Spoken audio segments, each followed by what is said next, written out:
Hi dears, welcome back. ഇന്നത്തെ പാചകകലയിൽ ഞാൻ നിങ്ങൾക്ക് കാണിക്കാൻ പോകുന്ന ഒരു ഐറ്റമാണ് കേട്ടോ. ഈ ഒരു ഐറ്റം എന്ന് പറയുന്നത് അതെന്താണെന്നുള്ളതൊന്ന് ഗസ് ചെയ്യണേ. ഇത് എന്തുകൊണ്ടാണ് ഉണ്ടാക്കിയെന്നറിയോ?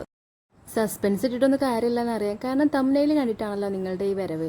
അപ്പോൾ എന്തായാലും നമ്മുടെ എല്ലാവരും വീട്ടിലുണ്ടാവില്ലേ, ചെറിയ കുട്ടികളൊക്കെ ഉണ്ടാവുമ്പോൾ അംഗനവാടിയിൽ നിന്ന് കിട്ടുന്ന അമൃതം പൊടി, അതെന്തായാലും നമുക്ക് ഓരോ മാസം 4 പാക്കൊക്കെയാണ് കിട്ടുന്നത്.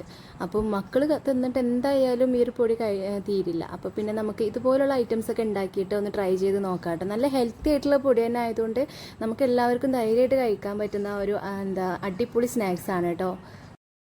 അപ്പോൾ ഈ ഒരു സോഫ്റ്റ് ആയിട്ടുള്ള ഈ ഒരു കേക്ക് നമുക്ക് എങ്ങനെ ഉണ്ടാക്കിയാൽ നോക്കിയാലോ? എന്നാൽ പോവാം വീഡിയോയിലേക്ക്. ഇതിനാവശ്യമായിട്ടുള്ളത് മൈസൂർ പഴം, മുട്ട, പിന്നെ നമ്മുടെ മെയിൻ ഐറ്റമായിട്ടുള്ള അമൃതം പൊടിയാണ്. ഈ ഒരു പാക്ക് പൊടി കൊണ്ട് നമുക്ക് ഒരുപാട് കേക്കുകൾ ഉണ്ടാക്കാം കേട്ടോ. കാരണം എന്താണെന്ന് വെച്ചാൽ നമ്മൾ ഇതിലേക്ക് ആവശ്യമായിട്ടുള്ളത് 1.5 ഗ്ലാസ് പൊടിയാണ് എടുത്തിട്ടുള്ളത്. സാധാരണ നമ്മുടെ വീട്ടിലൊക്കെ യൂസ് ചെയ്യുന്ന ഈ പൊട്ടുന്ന ഗ്ലാസ് ഉണ്ടല്ലോ, അതിൽ 1.5 കപ്പാണ് എടുത്തിട്ടുണ്ടായിരുന്നത്. അത് നന്നായിട്ട് അരിച്ചെടുക്കുക കേട്ടോ. ഒരു 2 പ്രാവശ്യമൊക്കെ അരിച്ചുകൊണ്ട്, കാരണം അതിൻ്റെ ബാക്കിയുള്ള പാർട്സുകളാണ് കേട്ടോ അതൊക്കെ. മധുരത്തിന് ആവശ്യമായിട്ടുള്ള പഞ്ചസാര ഏലക്കായ ഇട്ടിട്ട് ഒന്ന് ക്രഷ് ചെയ്തെടുക്കുന്നുണ്ട്. ആ ക്രഷ് ചെയ്തതിലേക്ക് പിന്നെ 2 മുട്ട കൂടി ഒഴിച്ചിട്ട് വീണ്ടും ക്രഷ് ചെയ്തിട്ടുണ്ട്. എന്നിട്ട് വീണ്ടും അതിലേക്ക് ഞാൻ ഒരു പൊട്ടുന്ന ഗ്ലാസ്സിൽ 1 കപ്പ് ഓയിലാണ് എടുത്തിട്ടുള്ളത്. അത് ഒന്നും കൂടി ക്രഷ് ചെയ്യുക. എന്നിട്ട് അതിലേക്ക് 1/2 ടീസ്പൂണ് സോഡയും കൂടി ചേർത്തിട്ട് ഞാൻ നമ്മുടെ ചെറുപഴം ഉണ്ടല്ലോ, ചെറുതായിട്ട് അരിഞ്ഞു വെച്ചിട്ടുണ്ട്, അതും ഇതിലേക്ക് ഇട്ട് ഒന്ന് ക്രഷ് ചെയ്തെടുക്കുക കേട്ടോ. ഇതൊക്കെ സെപ്പറേറ്റ് നമുക്ക് ചെയ്യാവുന്നതാണ്, ഞാൻ ഒറ്റയടിക്ക് ഒന്നും കൂടി ചെയ്തിട്ടില്ല കേട്ടോ. എന്നിട്ട് ഇതുപോലെ നല്ല പഫി ആയിട്ടാണ് കിട്ടുന്നത്. ഇതേ കാണിക്കാം കേട്ടോ. ഇതിൽ കൺസിസ്റ്റൻസി ഞാൻ ചെറുപഴം ചിലതൊക്കെ അടിയാത്തുണ്ട് കേട്ടോ, അത് ഞാൻ വീണ്ടും ഒന്നും കൂടി അടിച്ചെടുത്തിട്ടുണ്ട്. എന്നിട്ട് ഇതേ കുറച്ചായിട്ട് നമ്മൾ അരിച്ച് വെച്ച പൊടി ഉണ്ടല്ലോ, അത് ഇതുപോലെ ഒന്നായിട്ട് നന്നായിട്ട് ബീറ്റ് ചെയ്യുക. അത് നമ്മൾ ബീറ്റർ കൊണ്ട് ചെയ്യുന്ന കുഴപ്പമില്ല, മിക്സിയിലിട്ട് അടിക്കരുത് കേട്ടോ, കാരണം മിക്സിയിലിട്ട് അടിച്ചാൽ ആ ഒരു കൺസിസ്റ്റൻസി കിട്ടില്ല.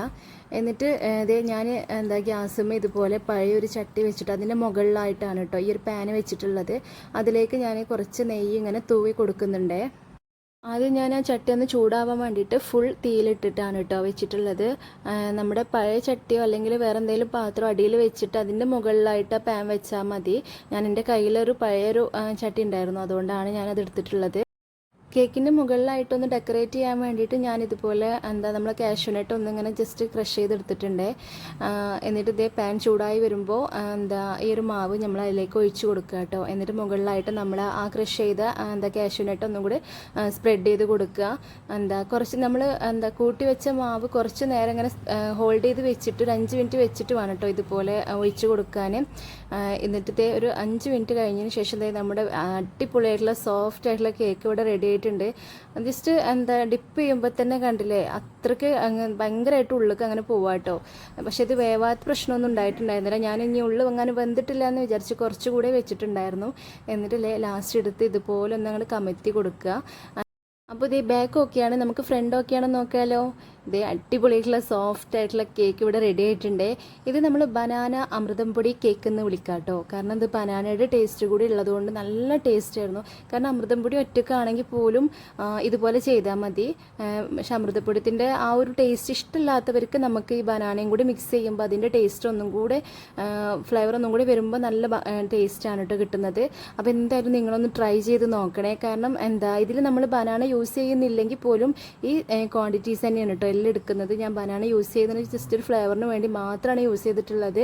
അപ്പോൾ എന്തായാലും നിങ്ങളൊന്ന് ട്രൈ ചെയ്തിട്ടൊന്ന് കമൻറ്റ് ചെയ്യണേ. ഇനി നിങ്ങൾക്ക് മൈസൂർ പഴം അല്ല നേന്ത്രപ്പഴം വേണമെങ്കിൽ യൂസ് ചെയ്യാവുന്നതാണ് കേട്ടോ, കാരണം എന്ത് വേണമെങ്കിലും നിങ്ങൾക്ക് അതിൻ്റെ ഒരു ഫ്ലേവർ ചേഞ്ച് ചെയ്യാൻ വേണ്ടിയിട്ട് എടുക്കാവുന്നതാണ്. അപ്പോൾ എന്തായാലും ഒന്ന് ട്രൈ ചെയ്ത് നോക്കണേ. നല്ല സോഫ്റ്റ് ആയിട്ടുള്ള നമ്മൾ അമൃതം പൊടി കേക്ക് ഇവിടെ റെഡി ആയിട്ടുണ്ട്. പിന്നെ ആദ്യമായിട്ട് നമ്മുടെ ചാനൽ കാണുന്നവരുണ്ടെങ്കിൽ ഒന്ന് സബ്സ്ക്രൈബ് ചെയ്ത് കൂടിക്കോളൂ. പാചകം എന്ന കലയെയും ഡിസൈൻ എന്ന കലയെയും നിങ്ങൾ ഒരുപോലെ ഇഷ്ടപ്പെടുന്നുണ്ടെന്നുണ്ടെങ്കിൽ നമ്മളൊന്ന് സപ്പോർട്ട് ചെയ്ത് കൂടിക്കോളൂ. എൻ്റെ ഡിസൈനിങ് വേൾഡിനെ നിങ്ങൾ ഇഷ്ടപ്പെട്ടതുപോലെ സപ്പോർട്ട് ചെയ്തതുപോലെ ഈ ഒരു പാചകക്കലയെയും നിങ്ങൾ സപ്പോർട്ട് ചെയ്യുന്നുള്ള പ്രതീക്ഷയോടെയാണ് കേട്ടോ ഞാൻ ഓരോരോ ടിപ്സുമായിട്ട് നിങ്ങളിലേക്ക് എത്തിക്കുന്നത്. അപ്പോൾ നിങ്ങൾക്ക് ഈ ഒരു ഐറ്റംസ് ഇഷ്ടമായിട്ടുണ്ടെങ്കിൽ ലൈക്ക് ചെയ്യാനും അത് കമൻറ്റിലൂടെ അറിയിക്കാനും മറക്കരുതേ. പിന്നെ സബ്സ്ക്രൈബ് ചെയ്ത് കൂടെ മറക്കല്ലേ. Thank you for watching.